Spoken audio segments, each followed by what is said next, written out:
KPCCയുടെ president ആര്? അതാണ് ഇപ്പോൾ കേരളത്തിലെ ഏറ്റവും പ്രധാനപ്പെട്ട ചർച്ചാ വിഷയം. പല പേരുകൾ ഉയർന്നു വരുന്നുണ്ട്. ക്രൈസ്തവ വിഭാഗത്തിൽ നിന്നും അങ്ങനെ ജാതി മത അടിസ്ഥാനത്തിലാണ് അവിടെ ചർച്ച നടക്കുന്നത്. ഏറ്റവും അവസാനം ഉയർന്നു വരുന്ന പേര് അടൂർ പ്രകാശാണ്. അടൂർ പ്രകാശ് അങ്ങനെ ചില്ലറക്കാരനല്ല. കമ്മ്യൂണിസ്റ്റ് കോട്ടകൾ തകർത്താണ് വിജയം കൊയ്യുന്നത്. നമുക്കറിയാം, പത്തനംതിട്ടയിൽ ഒരു ജില്ലയിൽ അദ്ദേഹം വിജയിച്ച് കയറുന്നത് കണ്ടിട്ടുണ്ട്. ഇപ്പോൾ ആറ്റിങ്ങൽ, എല്ലാ കാലത്തും കമ്മ്യൂണിസ്റ്റ് കോട്ടയെന്ന് അറിയപ്പെടുന്ന ആറ്റിങ്ങലിൽ തുടർച്ചയായ 2ാം തവണ അദ്ദേഹം വിജയിച്ചു. അങ്ങനെ അടൂർ പ്രകാശ് വരികയാണെങ്കിൽ കോൺഗ്രസിന് ഒരു വലിയ മുന്നേറ്റമല്ലേ പ്രതീക്ഷിക്കുന്നത്? കോൺഗ്രസിൻ്റെ മുന്നേറ്റം അടൂർ പ്രകാശ് അല്ല, ഇനി ആര് വന്നാലും അത് മുന്നേറ്റം ഉണ്ടായി എന്ന് നമുക്ക് പറയാം. കോൺഗ്രസ് അത്രയേറെ സംഘടനാപരമായ ഒരു ദുർബലമായിട്ട് അല്ലെങ്കിൽ ഏറ്റവും ബലഹീനമായ ഒരു സാഹചര്യത്തിൽ കൂടെ കടന്നു പോകുന്ന കാലമാണിത്. ഈ എനിക്ക് തോന്നുന്നത് കോൺഗ്രസിനെ സംബന്ധിച്ച് KPCCക്ക് ഇപ്പോൾ കെ സുധാകരനേക്കാൾ മികച്ച ഒരു അധ്യക്ഷനെ കിട്ടും എന്ന് എനിക്ക് തോന്നുന്നില്ല. എന്തായാലും അതവിടെ നിൽക്കട്ടെ.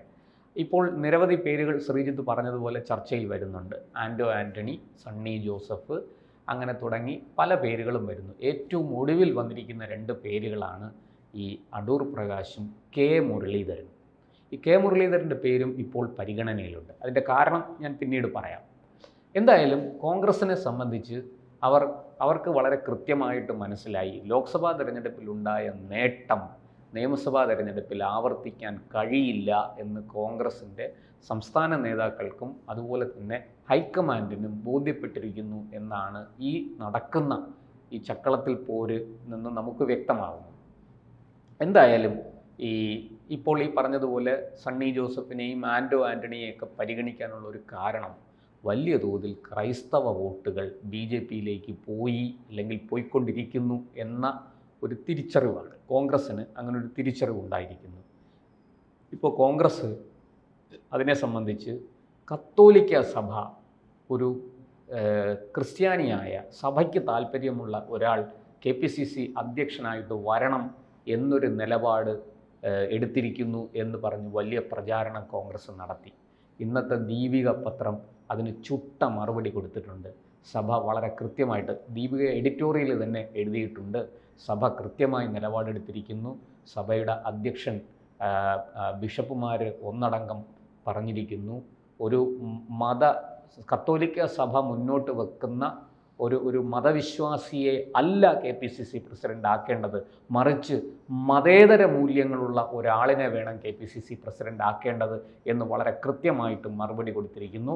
അതിനെ ചൊല്ലി ദീപിക പത്രം നല്ലൊരു എഡിറ്റോറിയലും ഇന്ന് എഴുതിയിട്ടുണ്ട്. നമുക്ക് കോൺഗ്രസിൻ്റെ അപജയം അതെവിടെ എത്തി നിൽക്കുകയാണെന്ന് നമുക്ക് ഈ ഒറ്റ സംഭവത്തിൽ നിന്ന് മനസ്സിലാക്കാം. കോൺഗ്രസ് വളരെ കൃത്യമായിട്ട് ഒരു കാലത്ത് ന്യൂനപക്ഷങ്ങളുടെ പാർട്ടിയായിരുന്നു, ന്യൂനപക്ഷങ്ങളുടെ സംരക്ഷകരായിരുന്നു. വലിയൊരളവ് വരെ ക്രിസ്ത്യൻ മുസ്ലിം വോട്ടുകൾ കോൺഗ്രസ്, അതായത് UDF മുന്നണിയിൽ സുരക്ഷിതമായിരുന്നു. എല്ലാ കാലത്തും UDF മുന്നണിയെ സംരക്ഷിച്ചിരുന്നത്, നിലനിർത്തിയിരുന്നത്, അവരെ ഭരണത്തിലേറ്റിയിരുന്നത്, 5 വർഷം കൂടുമ്പോൾ LDF UDF മാറി വരുമെങ്കിലും LDFന് ശേഷം വീണ്ടും UDFനെ മടക്കി കൊണ്ടുവരുന്നത് കൃത്യമായിട്ട് ഈ പറയുന്നത് പോലെ ക്രിസ്ത്യൻ മുസ്ലിം വോട്ടുകളായിരുന്നു. അത് മുസ്ലിം ലീഗിനായാലും കേരള കോൺഗ്രസിനായാലും ഈ 2 പാർട്ടികളിലൂടെ കോൺഗ്രസ് പാർട്ടിയിലേക്കും ആ വോട്ടുകൾ എത്തിയിരുന്നു. അതുകൊണ്ട് തന്നെ എല്ലാ കാലത്തും അവർക്കൊരു നിശ്ചിത വോട്ട് ശതമാനം, ഒരു കൃത്യമായൊരു വോട്ട് ബാങ്കിൻ്റെ അടിസ്ഥാനത്തിൽ നിശ്ചിത വോട്ട് ശതമാനം അവർക്കുണ്ടായിരുന്നു. ആ വോട്ട് ശതമാനത്തിൻ്റെ ബലത്തിൽ പ്രതിപക്ഷത്തും അവർക്ക് വളരെ ശക്തമായിട്ട് പ്രവർത്തിക്കാൻ സാധിച്ചിരുന്നു ഒരു കാലത്ത് കോൺഗ്രസ്സിന്. ഇതിൻ്റെ കൂട്ടത്തിൽ, ഈ ന്യൂനപക്ഷങ്ങളുടെ കൂട്ടത്തിൽ നായർ വോട്ടുകൾ നല്ലൊരു പങ്ക് കോൺഗ്രസ്സിന് കിട്ടുമായിരുന്നു. അതുപോലെ തന്നെ ഒരു ചെറിയ ശതമാനം ഈഴവ വോട്ടും അവർക്ക് കിട്ടിയിരുന്നു.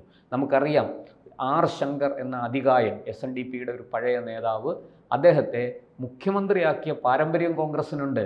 അതുപോലെ C. കേശവൻ, കോൺഗ്രസിന്റെ ആദ്യത്തെ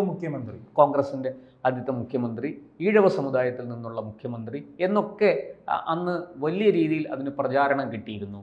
അതുപോലെ മുമ്പ് അതിനിടയിൽ മറ്റൊരു കാര്യം കൂടെ നാം സൂചിപ്പിക്കണം. R. ശങ്കറിനെ കോൺഗ്രസ് മറന്നു കഴിഞ്ഞു. R. ശങ്കറിനെ മറന്നു എന്ന് മാത്രമല്ല, പരിപൂർണമായിട്ടും തള്ളിക്കളഞ്ഞിരിക്കുന്നു. ചേറ്റൂർ ശങ്കരൻ നായരെ എങ്ങനെയാണോ കോൺഗ്രസിൻ്റെ ചരിത്രത്തിൽ നിന്ന് അദ്ദേഹം മാഞ്ഞുപോയത്, അതുപോലെ R. ശങ്കറിനെയും അവർ പരിപൂർണമായിട്ടും അവർ മായ്ച്ചു കളഞ്ഞിരിക്കുന്നു എന്ന് മാത്രമല്ല അതിലൂടെ ഒരു വലിയ സമുദായത്തെ തന്നെ അവർ ശത്രുവാക്കുകയും ചെയ്തു. ഈഴവ സമുദായം ഒരു തരത്തിലും, ഒരു കാലത്ത് കോൺഗ്രസിൻ്റെ ശക്തി ദുർഗമായിരുന്നു ഈഴവ സമുദായം. ആലപ്പുഴ, കൊല്ലം, എറണാകുളം തുടങ്ങിയ ജില്ലകളിൽ കോൺഗ്രസ്സിന് വലിയ വേരോട്ടം ഉണ്ടാക്കി കൊടുത്തത് ഈഴവ സമുദായമാണ്. നമുക്കറിയാം വയലാർ രവിയെ പോലെയുള്ള നേതാക്കൾ, തച്ചടി പ്രഭാകരനെ പോലെയുള്ള നേതാക്കൾ ഒക്കെ SNDPയിൽ നിന്ന് അങ്ങനെ വലിയൊരു വിഭാഗം നേതാക്കൾ ആർ ശങ്കറിൻ്റെ പിൻഗാമികളായി അവിടെ കോൺഗ്രസ്സിലേക്ക് വന്നിരുന്നു. പക്ഷേ ഇന്ന് കോൺഗ്രസിൻ്റെ അവസ്ഥ എന്താണ്? ഇന്ന് കോൺഗ്രസ്സിന് അങ്ങനെ എണ്ണം പറഞ്ഞ് മുന്നിൽ നിർത്താൻ മാത്രം SNDP നേതാക്കൾ, ഈഴവ സമുദായത്തിൽപ്പെട്ട കോൺഗ്രസ് നേതാക്കൾ ഇന്ന് കോൺഗ്രസ് പാർട്ടിയിൽ ഇല്ല എന്നുള്ളതാണ് സത്യം. അതുകൊണ്ട് തന്നെ അത് വലിയ തോതിൽ ആ വോട്ട്, ആ സമുദായത്തിൻ്റെ വോട്ട് LDFിലേക്ക്, CPMലേക്ക് ഷിഫ്റ്റ് ചെയ്യപ്പെട്ടു. അത് ഇന്നിപ്പോൾ ഈ കഴിഞ്ഞ ലോക്സഭാ തെരഞ്ഞെടുപ്പിൽ അതിനകത്തൊരു വിള്ളലുണ്ടാക്കി ആ വോട്ട് പിടിച്ചെടുക്കാൻ കുറേയൊക്കെ BJPയെ സഹായിച്ചു എന്നുള്ളതാണ്. BJPക്ക് അത് വലിയ നേട്ടമുണ്ടാക്കി കൊടുത്തു. ഇത് UDFും LDFും കോൺഗ്രസും CPMും നന്നായിട്ട് തിരിച്ചറിഞ്ഞിട്ടുണ്ട്. അതുകൊണ്ടാണ് ഇപ്പോൾ ഒരു പരിധിവരെ ഈ കോൺഗ്രസ് ഒരു ഈഴവ സമുദായത്തിൽ നിന്നുള്ള ഒരാളെ ഈ KPCC പ്രസിഡന്റ് ആക്കിയാലോ എന്നൊരു ചിന്തയും ചർച്ചയും ഇന്ന് കോൺഗ്രസിനുള്ളിൽ നടക്കുന്നത്. അതുകൊണ്ടാണ് അടൂർ പ്രകാശിൻ്റെ പേര് പരിഗണനയിൽ വന്നിരിക്കുന്നത്. നമുക്കറിയാം ആറ്റിങ്ങലിൽ 2019 സമ്പത്തിനെ അട്ടിമറിച്ചുകൊണ്ട്, സമ്പത്ത് വലിയ തോതിൽ വിജയം നേടിയ ഒരാളാണ്. 2009 ശക്തമായ ഒരു UDF തരംഗം കേരളത്തിൽ ആഞ്ഞടിച്ചിട്ടും അന്ന് അവിടെ വീഴാതെ പിടിച്ചു നിന്ന ഒരു നേതാവ് അഡ്വക്കേറ്റ് സമ്പത്താണ്. പഴയ അനിരുദ്ധൻ MLAയുടെ മകൻ. ആ സമ്പത്ത് ആറ്റിങ്ങലിൽ CPMന് വേണ്ടി വലിയ വിജയമാണ് അന്ന് നേടിയത്. അല്ല, ആ മണ്ഡലത്തിന്റെ പ്രത്യേകത എല്ലാ സർവേകൾ എടുത്തു നോക്കിയാൽ ആ മണ്ഡലത്തിൽ വിജയിക്കുന്നത് CPM ആണ്. CPM LDFിൻ്റെ സ്ഥാനാർത്ഥിയെ അവിടെ വിജയിക്കുകയുള്ളൂ. അവിടെയാണ് അടൂർ പ്രകാശ് ആ കോട്ട കൊത്തളങ്ങൾ, CPMൻ്റെ ആ ചെങ്കോട്ട തവിട് പൊടിയാക്കിക്കൊണ്ട് 2019 വിജയിച്ചു കയറിയത്. ആ വിജയം 2024 അദ്ദേഹം ആവർത്തിച്ചു. 2024 ചെറിയ ഒരു വോട്ടിനാണ്, 1500 വോട്ടിൻ്റെ ഭൂരിപക്ഷവും മറ്റോ അദ്ദേഹത്തിനുള്ളൂ. പക്ഷേ ആ ചെറിയ വോട്ടിനാണെങ്കിലും അദ്ദേഹം അവിടെ വിജയിച്ചു കയറി. അവിടെ വളരെ ശക്തമായ ത്രികോണ മത്സരമാണ് നടന്നത്. BJPയും CPMും കോൺഗ്രസും നേരിട്ട് ഏറ്റുമുട്ടുകയായിരുന്നു. അതെ, ഈ 1ാം സ്ഥാനവും 3ാം സ്ഥാനവും തമ്മിലുള്ള വ്യത്യാസം വെറും 16,000 വോട്ടാണ്. തീർച്ചയായിട്ടും ഈ 2ാം സ്ഥാനവും 3ാം സ്ഥാനവും തമ്മിൽ ഏതാണ്ട് ഒരു 14,000 വോട്ടിൻ്റെ വ്യത്യാസമേ ഉള്ളൂ. അത്ര അടുത്ത് BJPക്ക് അവിടെ എത്താൻ സാധിച്ചു. ഒരു പക്ഷേ BJPയുടെ ഈ മുന്നേറ്റമാണ് അവിടെ CPMനെ തോൽപ്പിച്ചത് എന്നും കൂടി നമ്മൾ കാണേണ്ടതുണ്ട്. BJPയുടെ CPMന്റെ ശക്തി കേന്ദ്രങ്ങളിലാണ് BJP വോട്ട് വർദ്ധിപ്പിച്ചത്. വർക്കല, അതുപോലെ തന്നെ ആറ്റിങ്ങലും കാട്ടാക്കടയിലും BJP ഒന്നാമതെത്തി. അതുപോലെ വർക്കലയിലും ചിറയൻകീഴും ഒക്കെ BJP വലിയൊരു തോതിൽ വോട്ട് പിടിച്ചു.